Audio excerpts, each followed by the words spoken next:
প্রিয় বন্ধুরা, এটা হলো বরুড়া থানায় পিলগিরি গ্রাম।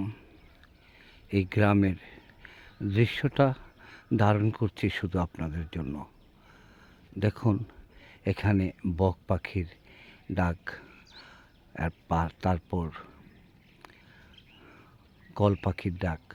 অনেক সুন্দর মনোরম পরিবেশ, নিঃশব্দ, স্তব্ধ, নীরব, নির্জনের মতো একটি গ্রাম। তার চতুর্পাশের দৃশ্যগুলো অনেক অনেক সুন্দর। সেজন্য আপনাদেরকে দৃশ্যটা উপভোগ করার জন্য আমি ভিডিও করলাম। যদি ভালো লাগে, আপনাদের যদি পছন্দ হয় এই দৃশ্যটাকে লাইক কমেন্টস করবেন, পারলে শেয়ার করবেন, দেখাবেন আমাদের বাংলাদেশের দৃশ্য। পাহাড় পর্বত, বন জঙ্গলে ঘেরা, অনেক পশু পাখি বাস করে।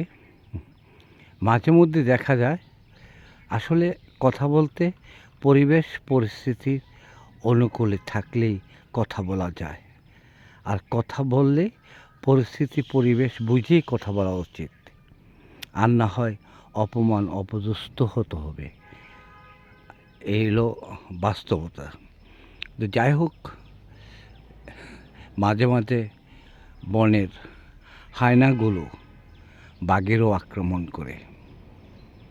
আর শিয়াল পণ্ডিত যখন পণ্ডিতি দেখা যায়, তখনই ফিসা জোতার বাড়ি খায়, ট্যান্ডা বলমের দৌড়নি খায়।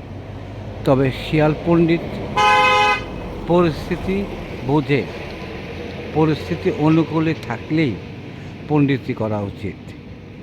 আর অনুকূলে যদি পরিস্থিতি অনুকূলে না থাকে, তখন স্টপ থাকা ভালো, চুপ থাকা ভালো। নিজের মান সম্মান রক্ষা করে চলাটাই উত্তম। একটা কথা আছে না, মুখ দোস্তে মার গলে, বায়া বায়া টেবাইয়া পড়ে, জাত নাই ফুডানি আছে, হ্যান খাইয়া দরবারে নাচে, ফুডারে ঘরের ফুডা। পলাইয়া রুসে পলাইয়া থাকো, পণ্ডিতি করলেই বিপদে পড়বা। তোমার ছেলেবেলেরা, তোমার সাওপনাও বিপদে পড়বে। সবাইকে এই বাস্তবতা, এই সুন্দর পরিবেশটি উপভোগ করার জন্য বিনীতভাবে অনুরোধ করে বিদায় নিলাম। আল্লাহ হাফিজ। আসসালামু আলাইকুম ওয়া রাহমাতুল্লাহি ওয়া বারাকাতুহু।